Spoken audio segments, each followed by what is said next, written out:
ప్రస్తుతం రాజకీయాల్లో జగన్మోహన్ రెడ్డి గారిని కొడాలి నాని చేసినటువంటి వ్యాఖ్యలు రాష్ట్ర వ్యాప్తంగా కూడా దుమారం రేపుతున్నటువంటి పరిస్థితి ఉంది. రాష్ట్రంలో మేము కూడా కాక్రోచ్లమే అంటూ జగన్మోహన్ రెడ్డి చేసినటువంటి వ్యాఖ్యలపైన భిన్నమైనటువంటి స్వరాలు వినిపిస్తున్నటువంటి పరిస్థితి ఉంది. ప్రస్తుతం బీజేపీ నాయకులు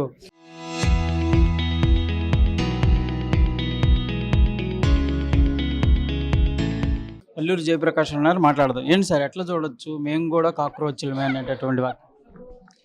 కాక్రోచ్లు కాబట్టే మిమ్మల్ని బేగన్ స్ప్రే చేసేసి ఆల్రెడీ 11 సీట్లకు పరిమితం చేసేసారు. ఇంకా నేను కాక్రోచ్ని అని చెప్పుకుంటే ఆ ఉన్నది కాస్త కూడా పోద్ది. ఇప్పుడు హిట్ వచ్చింది. ఇప్పుడు 3 పార్టీల హిట్ ఉంది: తెలుగుదేశం, భారతీయ జనతా పార్టీ, జనసేన కూటమి. ఇది హిట్ పేరు.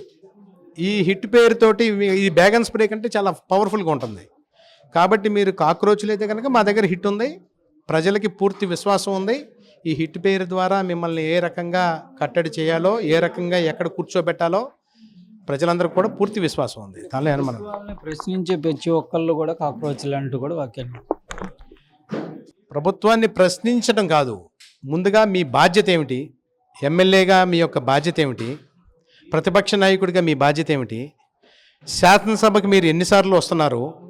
గతంలో ముఖ్యమంత్రిగా ఉన్నప్పుడు మీ బాధ్యతను విస్మరించి ఏ రకమైనటువంటి ఒక అరాచకమైనటువంటి పరిపాలన చేశారు? ఇవన్నిటికీ ముందు మీరు సమాధానం చెప్పిన తర్వాత మీకు ప్రశ్నించే హక్కు వస్తుంది. మిమ్మల్ని ఎమ్మెల్యేగా ఎన్నుకున్నారు ప్రజలు. పులివెందుల ప్రజలు మిమ్మల్ని మీరు చేసిన తప్పిదాలను కూడా పక్కన పెట్టి మీ తండ్రి గారి మీదో మీ కుటుంబం మీద ఉన్న గౌరవంతో అభిమానంతో మిమ్మల్ని ఎన్నుకున్నారు కదా. అసెంబ్లీకి ఎందుకు రారు? అసెంబ్లీకి వచ్చి మాట్లాడండి. ప్రశ్నించేదానికోసమే అసెంబ్లీ ఉంది. మీ యొక్క ఆకాంక్షలు ఏవైతే ఉన్నాయో, మీ ఆలోచనలు ఏమున్నాయో అసెంబ్లీకి వచ్చి మాట్లాడండి. ఖచ్చితంగా దానికి తగిన సమాధానం కూటమి ప్రభుత్వం అక్కడ చెప్తుంది.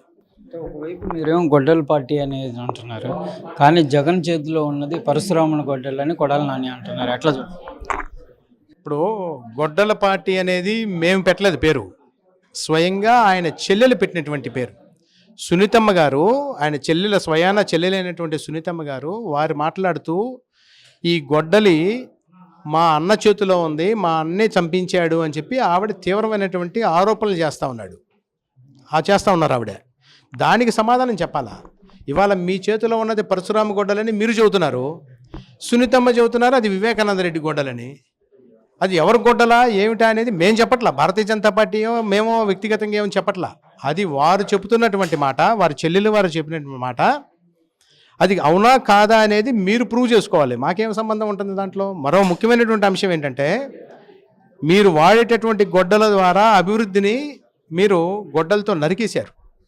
ఈ రాష్ట్రంలో అవినీతిని పెంపొందించుతూ ఈ దేశం రాష్ట్రంలో ఉన్నటువంటి నిజాయితీ పరులైనటువంటి అధికారుల్ని మీ యొక్క గొడ్డలతోటి నరికేశారు. ఆ రకంగా ఈ రాష్ట్ర ప్రజలందరినీ కూడా మీరు అడ్డంగా నరికేసినటువంటి పరిస్థితి మీ గొడ్డల ద్వారా జరిగింది. గుడివాడలో గుట్కాలు వేసుకునే నాని వీటి గురించి, గొడ్డల గురించి మాట్లాడుతూ ఉంటే అభివృద్ధి గురించి పక్కన పెట్టి ఈ మాటలు ఎందుకు మాట్లాడతావు? నానిగారు మిమ్మల్ని ఆల్రెడీ ఓడించారు కదా. ఇప్పటికైనా కనీసం గూగుల్ కంపెనీ గురించి మాట్లాడండి. మీకు రాదు, మీకు తెలుసుకోలేరు, మీరు కనీసం పేపర్లో చదవండి. మీ సాక్షిలో కూడా వేశారు కదా, మీరే సాధించారు గూగుల్ అని.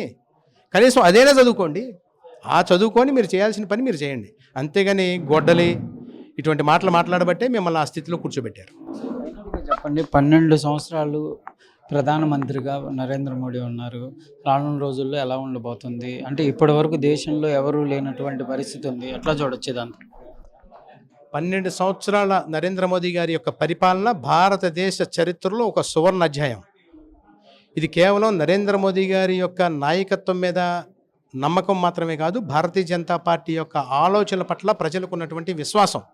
ఏదైతే భారతీయ జనతా పార్టీ కోరుకుంటా ఉందో, సబ్కే సాత్ సబ్కా వికాస్, సబ్కా విశ్వాస్, సబ్కా ప్రయాస్ అని అందరినీ కలుపుకొని పోవాలనే ఉద్దేశం ఏదైతే ఉందో, ఆ ఉద్దేశాన్ని ఆచరణలో పెట్టినటువంటి నాయకుడు ఇవాళ నరేంద్ర మోదీ గారు. కాబట్టే ఈ 12 సంవత్సరాల పరిపాలనలో భారతదేశం ప్రపంచంలోనే ఒక పెద్ద ఆర్థిక వ్యవస్థతో పాటు భారతదేశం యొక్క సంస్కృతి ఇవాళ ప్రపంచవ్యాప్తంగా కూడా అందరూ కూడా హర్షించేటటువంటి స్థితికి వెళ్ళింది.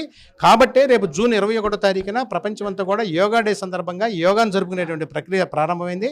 రాబోయేటటువంటి రోజుల్లో 2047 నాటికి వికసిత్ భారత్ లక్ష్యంతో విశ్వగురువుగా భారతదేశం అభివృద్ధి చెందాలన్న ఆలోచనలతోటి నరేంద్ర మోదీ గారి యొక్క పథకాల రూపకల్పన జరిగింది కాబట్టి ఆ దిశగా ప్రయాణం చేస్తాను. దానిలో భాగంగా ఆంధ్ర రాష్ట్రం కూడా స్వర్ణాంధ్రగా ఆ టైంకి వెళ్ళే విధంగా కూడా ఆంధ్ర రాష్ట్రానికి కూడా సహకారం అందిస్తున్నాం.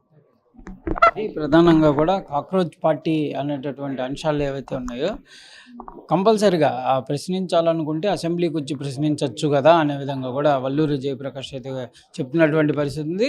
పరశురాముని గొడ్డల వ్యాఖ్యలకు సంబంధించిన దానిపైన కూడా పుట్కాలు వేసుకునేటటువంటి కొడాలి నాని వ్యాఖ్యల్ని అసలు పట్టించుకోవాల్సినటువంటి పరిస్థితి లేదనే విధంగా కూడా ఆయన తెలుపుతున్నారు. కెమెరామెన్ మనోజ్తో సాయి శంకర్, గుంటూరు బీజేపీ కార్యాలయం నుంచి.